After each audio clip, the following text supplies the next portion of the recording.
Saudações a todas e a todos. Nós estamos chegando já em nossa penúltima aula, que é sobre o positivismo e as ciências no século XIX. O nosso foco hoje será mais no pensamento de Augusto Comte, que é o principal pensador positivista do século XIX. E na parte final falaremos um pouquinho de Herbert Spencer, que é um positivista inglês, que tem uma doutrina evolucionista bastante próximo a Darwin, e que é muito importante também para compreender a dinâmica das ciências e da filosofia no século XIX. Eu vou dividir em Comte a apresentação, principalmente falar sobre a física social, que é o nome primeiro que Comte deu à sociologia, como ele formula a lei dos três estados, que é o cerne da sua doutrina positivista, e depois sobre as implicações sociais e políticas, a relação entre ordem e progresso no pensamento de Comte e algumas aplicações políticas que foram feitas não muito distantes de nós. E, por fim, como falei, falaremos sobre Herbert Spencer, mais em relação à biologia. Começo, então, falando sobre o modo como Comte está vinculado com o seu tempo, como ele expressa as esperanças, os medos, a situação de sua época. Augusto Comte, nasceu em 1798, alguns anos depois que eclodiu na França a Revolução Francesa. Portanto, ele presenciou na sua infância desde o terror, a expansão e a ascensão do Império de Napoleão, que é o início do século XIX. E a Revolução Francesa transformou bastante a sociedade, a economia na França, um grande estímulo à ciência. A escola politécnica, que foi criada no final do século XVIII, se torna muito importante no século XIX. Foi criada em 1795. Com apenas 16 anos, Comte ingressou na escola politécnica e bem nesse espírito de educação técnico-científica da época. Aqui o modelo que nós temos hoje são as antigas escolas técnicas que tínhamos aqui no Brasil. Hoje elas se chamam de institutos federais. O IFSU, por exemplo, tem esse modelo técnico. Em São Paulo, na USP, ainda se chama Escola Politécnica, bem desse espírito. E a França foi muito importante porque ela foi pioneira nessa ênfase na educação tecnológica, técnico-científica, e marcou também a supremacia mundial da ciência francesa. Nessas décadas, a França foi o principal centro de ciências e educação científica. A Inglaterra, que é o berço da Revolução Industrial, não tinha assim, políticas públicas, uma educação tão voltada para a ciência quanto a França. Isso é interessante.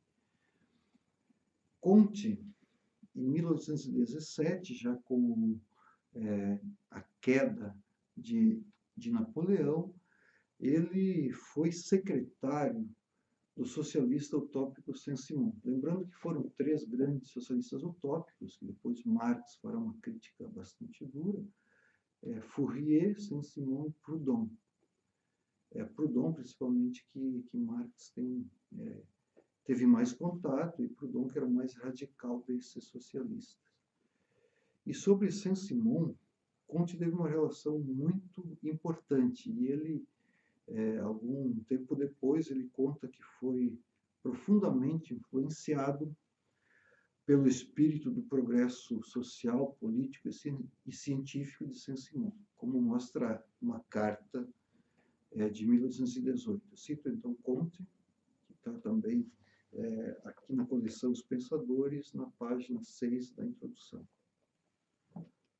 Pela cooperação e amizade com um desses homens que vem longe nos domínios da filosofia política, aprendi uma multidão de coisas que em vão procuraria nos livros.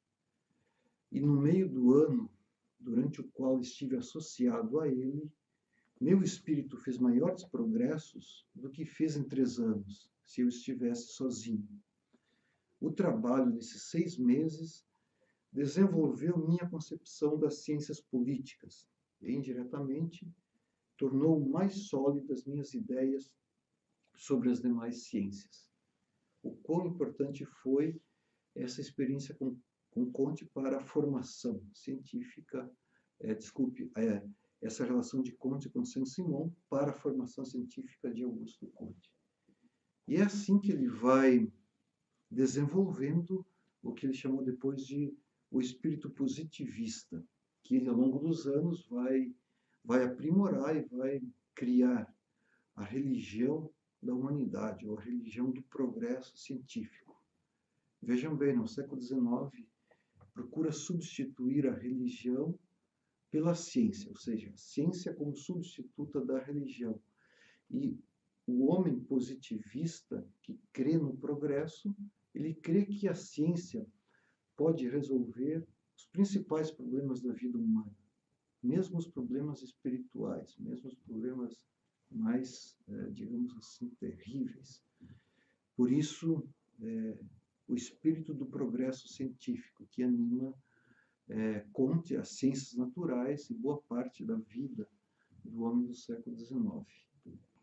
O positivista Augusto Comte tenta justificar e também descrever como as ciências naturais elas se difundiram, se propagaram em todas as esferas da vida humana no século XIX. E por isso esse positivismo expressa bem o triunfo das ciências naturais, que ocorre na segunda metade do século XIX, principalmente, que é a época que também Nietzsche, Stuart Mill escreve. Esse é o sinal da vitória da nova mentalidade cientificistas, que tem a pretensão de se fixar como a religião da humanidade. E essa mentalidade cientificista, ela prepondera também em nossa época, mesmo nessa revolução digital em meio à qual nós vivemos. E aí, colocar a pergunta, lembrando que lá no início do semestre nós colocamos que a questão central para a nossa disciplina de História da Filosofia Moderna e Contemporânea é como a filosofia reage ao triunfo das ciências naturais no século XIX. E aí, retomar essa pergunta. Em que medida a ciência revolucionou todos os modos de ser do homem na sociedade, na arte, na cultura, na economia e até na religião? Comte dá uma resposta a isso. E ele está iludido, ele acha que seria possível compatibilizar o humanismo, essa tentativa de construir uma ciência social, humana, que desse autonomia ao ser humano, com esse ímpeto, com essa disposição de levar adiante o progresso científico industrial. Sabemos hoje que é muito difícil compatibilizar as duas coisas e que a ciência e a economia são frias, que elas tendem a passar por cima de questões humanas. E essa contradição, ela não é resolvida em Comte e permanece até hoje.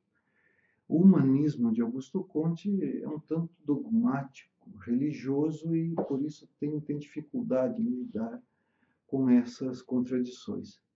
Mas a época achava possível, a escola politécnica voltada para as ciências achava que com isso estava dando um grande passo para a autonomia, para a liberdade humana. A ciência pode colaborar por isso, mas pode também aprisionar o ser humano. Agora, vamos passar para essa questão central. Como Augusto Comte constrói a sua física social? A sua sociologia. Lembrando que o primeiro nome que deu para a sociologia, Comte, que é o fundador da sociologia, deu o primeiro nome a ela de física social. Ele constrói essa física social através da lei dos 3 estados, que é o modo como ele elabora o espírito positivo, o positivismo. Ele já elabora a sua a sua teoria nos cursos de filosofia positiva, que foram publicados em 1830. Estão publicados aqui na coleção Os Pensadores. Ali temos a fundação da sociologia.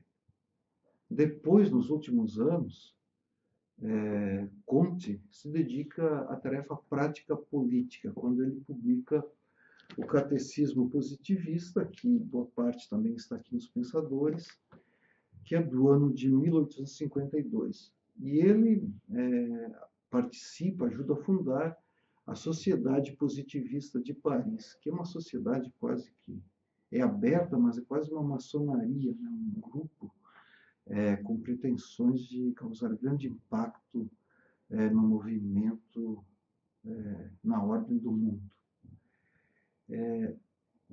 Comte é um positivista de espírito inquieto.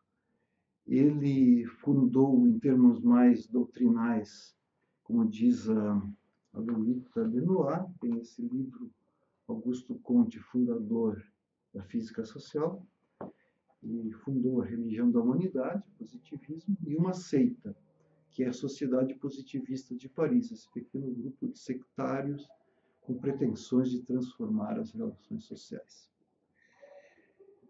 Podemos chamar Comte, então, de filósofo positivista, que acredita que a sociologia ou física social seria um novo método científico e o único método científico que poderia revelar a marcha progressiva do espírito humano.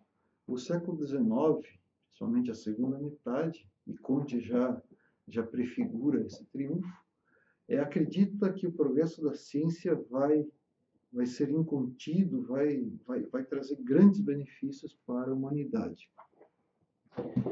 E para isso, o positivista precisa mostrar quais são as leis sociais que são inerentes, incontidas, necessárias para esse progresso. Ou seja, ele se pergunta como o espírito se positiva, como o espírito se realiza, se desenvolve no mundo social e humano. Comte tinha uma ideia de um espírito absoluto, um tanto especulativo, abstrato. Já Augusto Comte procura fazer verificações históricas, empíricas. Mesmo quando ele emprega provas racionais, sempre tem que se apoiar em observações, em verificações. Por isso, ele é muito mais empirista do que o foi Hegel.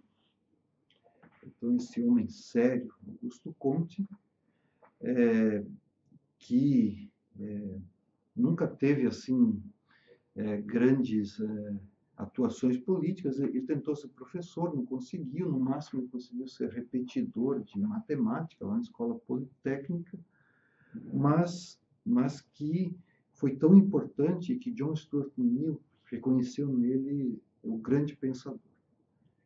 Comte diz nos cursos de filosofia positiva: cada tese da filosofia positiva tem de fundamentar-se em observações. E, por outro lado, nosso espírito necessita de uma teoria para poder dedicar-se à observação. Se não pudermos fixar os fenômenos a um princípio, então não podemos relacionar e fixar nossas observações. Como ele relaciona as observações a um princípio? Então, tem esse elemento também de generalizar as observações. E para isso, o espírito positivo tem de ter um ponto de partida, um princípio. Em que consiste a lei dos três estados, que é o cerne do método positivo científico? Comte afirma que todas as ciências que emanam do espírito humano passam necessariamente por três estados sucessivos: o estado teológico, o estado metafísico e o estado positivo. A química, então, teve lá o seu estado teológico, que foi a alquimia, o estágio metafísico, que foi quando estava ainda ligado a muito a abstração, o romantismo, por exemplo. E o estágio positivo é o estágio definitivo, é o estágio científico. Então, todas as ciências, a física também teve um estado teológico ligado ainda à religião, e depois o estágio metafísico, lá ainda com Aristóteles, e o positivo no mundo moderno. A lei dos três estados se aplica a todas as ciências, a qualquer ciência, matemática, física, biologia, assim por diante, e se aplica também à evolução dos indivíduos e da espécie. Para aquelas pessoas que compreenderam essa grande revolução do espírito humano, porque isso implicaria em o ser humano assumir as rédeas do seu destino, aí Comte diz, para essa pessoa é fácil perceber que cada um de nós, recordando a sua própria história de vida, teria sido teólogo na sua infância, como ele diz, metafísico em sua juventude e físico em sua virilidade. Quando crianças, todos nós acreditávamos que Deus era a fonte de todos os fenômenos, de tudo, responsável por tudo, então fomos teólogos na infância. Fomos metafísicos já na primeira juventude, acreditava com as perguntas, elucubrações, essas abstrações próprias da adolescência e da juventude sobre o nada, a angústia, essas inquietações.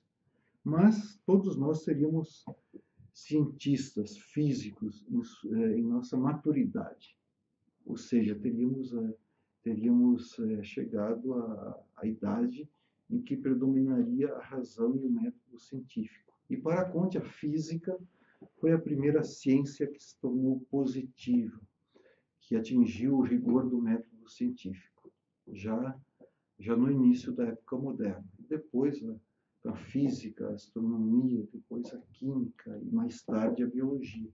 A sociologia seria a grande tarefa de Comte, transformá-la em física social, a ciência que traria grande revolução para a vida humana.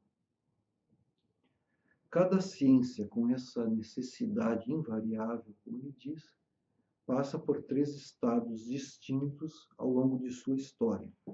O estado teológico fictício, primeiro, o teológico ou fictício, porque são ficções que Comte diz que não servem mais para o homem do século XIX.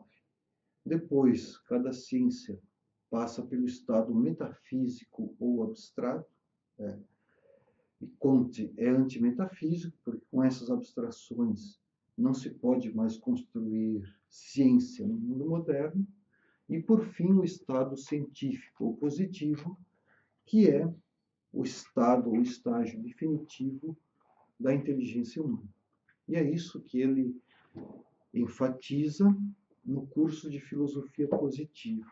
Na página 4, estão os pensadores. Cito Comte: o espírito humano, por sua natureza, emprega sucessivamente, em cada uma de suas investigações, três métodos de filosofar, cujo caráter é essencialmente diferente e mesmo radicalmente oposto.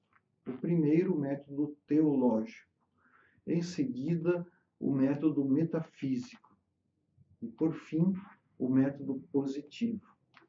Daí, três sortes de filosofia, ou de sistemas gerais e concepções sobre o conjunto de fenômenos, que se excluem mutuamente.